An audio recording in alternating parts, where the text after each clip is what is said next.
pastor. Sou Sérgio, representando o Jornal Informe Congregacional aqui do Rio. E primeiro eu quero parabenizar a equipe, ainda assim, pelo blog. Foi uma ideia maravilhosa, brilhante. E ainda dentro do blog, a gente ali conheceu uma Ana Paula muito transparente, que chegou a falar de algumas normais desavenças com o pastor, com o esposo. E a gente ria, a gente chorava junto. E, na verdade, ali a gente conheceu uma Ana Paula que não tem mais medo de se expor, não que você já teve alguns dias, mas a gente conheceu muito claramente isso. E a minha pergunta para a Ana Paula hoje de 10 anos para cá, qual a maior diferença que você vê na sua vida hoje, como líder, como profeta, aqui? Ai, um dia perguntaram pro menino naquele filme Goonies, né? Conta tudo! Ele falou, quando eu nasci, né? Com a mãozinha lá no liquidificador, quando eu nasci. Ele não dá pra eu contar tudo não, irmão, senão vai ter que começar quando eu nasci. Eu perguntei a maior. 10 anos mais velha eu fiquei, 10 anos mais velha. Mas assim, eu confesso que quando a gente começou o ministério, eu tinha assim, um vislumbre, assim como hoje, eu continuo tendo vislumbres do futuro que Deus tem para mim. Porque nós somos profetas, né? Nós recebemos revelação de Deus. Mas sempre viver a concretização das promessas é sempre maior do que aquilo que a gente pudesse ter imaginado um dia. Então lá no começo eu tinha um vislumbre desse dia aqui hoje, né? Dessa ministração, desse alcance, das multidões, do que Deus tinha para mim. Das canções, do grupo, da equipe, das nações. Mas com certeza eu não era quem eu sou hoje, né? Eu tinha muito mais medos, receios, timidez e inseguranças, principalmente com relação às próprias pessoas. Eu acredito que a ousadia o Senhor sempre me deu, né? E é uma coisa, inclusive, no blog eu compartilhei, que tem sido restaurada, muita coisa do princípio, eu acredito que tem sido restaurada hoje, né? Eu não quero voltar, sabe, para a caverna mais, né? Mas, se uma grande mudança que eu posso dizer é essa mudança, assim, do meu amadurecimento, né? No meu amadurecimento como pessoa e no meu relacionamento com as pessoas. A gente sempre foi um ministério, assim, que como nasceu, assim, sem muito contato com outros, nasceu dentro da nossa igreja, lá em Belo Horizonte. Eu não conhecia outros ministros, assim, pouca gente, sabe, que se foi para ministrar na nossa igreja, mas não tinha um relacionamento comigo. Eu quero dizer assim, nós não nascemos promovidos, entendeu, por alguém, foi uma coisa muito espontânea, da própria mão de Deus. E foi um crescimento tão rápido que eu acho que muitas vezes eu me sentia assim, com medo de me relacionar, né? E ao longo dos anos a gente vai amadurecendo, a gente vai vendo o ministério acontecer, vai vivendo a concretização das palavras do Senhor, e a gente vai cada vez se situando, né, se posicionando.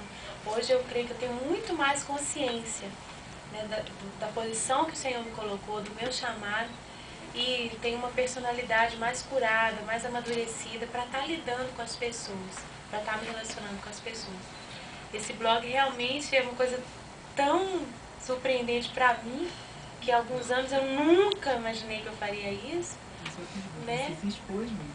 Por quê? Porque eu creio que hoje, como gente, como pessoa, né, o meu amadurecimento é muito maior do que há 10 anos atrás. Minha segurança dentro da posição que o Senhor me deu, de entender o que Ele fez na minha vida e o que Ele ainda tem, né? Talvez daqui a 10 anos eu vou falar, uau, eu também só tinha um vislumbre, poxa, agora sim, agora eu estou mais pronta, né, do que antes. Porque acho que vai ser de glória em glória mesmo essa revelação e esse trabalhar de Deus dentro da vida da gente.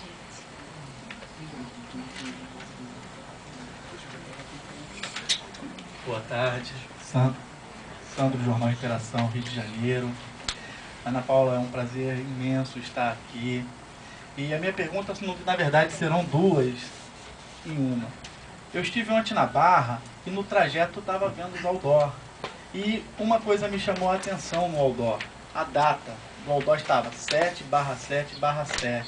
Aí é escrito 07/07/2007.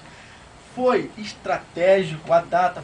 Como que foi a escolha da data lá no começo? Poxa, não, vamos fazer 7/7/7? Ou realmente foi alguma coisa dada por Deus, a mão de Deus agitou isso aí? Porque eu estava na van e quando eu olhei o outdoor, a van parou perto do outdoor e eu vi 7/7/7 e falei assim, Pai, Filho e Espírito Santo. Aí alguém olhou para mim e falou, esse cara deve ser maluco. Eu falei sozinho, Pai, Filho e Espírito Santo. E a outra pergunta primeiro, né, responder sobre a data. A outra pergunta é a seguinte, já teve aqui no Rio uma gravação, foi no Maracanã, e agora vai ser lá na Apoteose. Primeiro o palco do futebol e agora o palco do samba. Né? Mais uma revelação. E eu gostaria de saber as expectativas das músicas, como que foi o arranjo, como foi as escolhas, se realmente foi uma coisa pensada para o momento, tem a ver em relação com a data, enfim, explique pra gente isso aí. Tá bom. Olha, quando a gente começou a organizar essa gravação, esse ajuntamento, a gente veio pedir a data da semana que vem, que é dia 14. E aí os próprios órgãos públicos nos falaram, olha, mas o PAN começa dia 14, então façam uma semana antes. Eles é que nos deram o dia 7. E a gente nem tinha um e tal. Quando eles falaram dia 7, a gente foi ver 7/7/2007. Sabe, isso pra mim foi ir no 7º dia, que é sábado, né? E eu fiquei tão impressionada, nós ficamos impressionados, porque realmente não foi uma coisa que nós pensamos. Ah, nós queremos o dia 7, porque é um dia que tem uma data assim plena, uma data completa. O 7 é o número de Deus, 7 é o número da perfeição. Naquela hora a gente não foi pedir nem o dia 7 e eles nos deram. Aí a gente começou a receber entendimento do propósito de Deus. Uma outra revelação que nós recebemos agora há pouco é que o dia 7 do mês 7 do ano 7, no 7º dia, que é sábado, só acontece a cada 400 anos, né? E uma das palavras muito fortes que o Senhor tem nos trazido, meditando nas Escrituras, é sobre o êxodo, a saída de Israel do Egito. Inclusive no dia 29, em que foi determinada a nossa ida para a Apoteose, que foi o livramento do Senhor, né? Que foi a provisão do Senhor, foi a mão do Senhor, o basta do Senhor, nós estávamos meditando, eu tinha mandado para o grupo ler exatamente esse texto. E foram 400 anos de escravidão no Egito. Depois de 400 anos, o clamor do povo de Israel foi ouvido e o Senhor trouxe libertação. E foram 10 as vezes que Deus feriu o Egito com as pragas. Né? E esse é o 10º CD do Diante do Trono. E eu creio que desde o princípio o nosso ministério é chamado mesmo para profetizar para a nação. Então é a mão de Deus ferindo, né, a nossa terra, trazendo feridas para curar, né? Trazendo realmente o seu juízo, trazendo as suas palavras, trazendo o seu chamado para o arrependimento. Então, nós vimos muitas coisas assim que, profeticamente, a gente que crê, a gente é muito edificado, né? E nós tivemos no Maracanã em 2001, isso também, nós fizemos essa ligação, a gente pôde entender o poder disso, porque em 2001 nós estávamos iniciando essa visão Brasil diante do trono.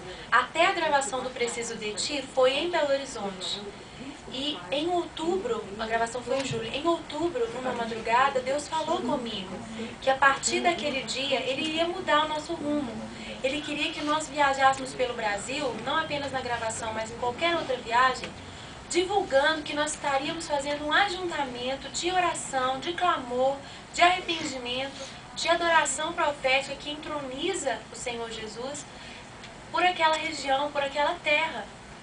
Então, mudou a nossa visão, ampliou a nossa visão. E até então eu não tinha ouvido falar sobre isso, sabe? Era realmente uma coisa nova que eu temi tanto que eu não compartilhei com ninguém.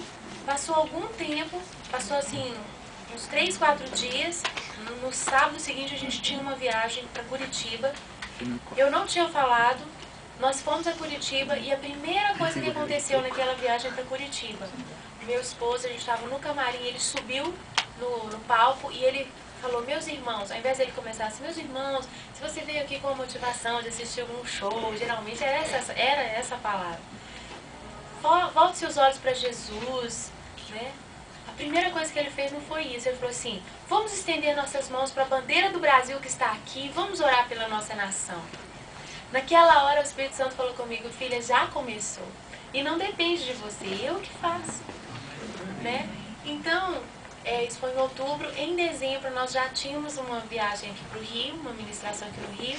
E nós falamos, então vamos gravar e vamos iniciar ali, né, essa série de gravações Brasil diante do trono. Então, nós também podemos ver a ligação disso. Depois dessa gravação, que foi inclusive com muita luta, com muita dificuldade que ela aconteceu, nós passamos por todas as regiões do país. Nós fechamos as 5 regiões. Eu não sei se Deus vai querer outras coisas, né? O pai de vez em quando fala, nós vamos a todas as capitais. Não sei, vamos buscar do Senhor confirmação. Mas eu sei que nós fomos a todas as regiões e agora estamos voltando ao Rio de Janeiro. A gente entende mesmo como um ciclo, né, que se fecha. 10 anos, né? 10 é um número também completo. Quando chega no 10, volta no 1, né? Então, nós temos assim, essa compreensão de que estamos voltando ao Rio de Janeiro, onde tudo começou, onde o Brasil diante do trono começou, porque essa cidade é chave para a restauração do Brasil. Essa cidade é chave como um testemunho entre as nações da terra, daquilo que Deus pode fazer.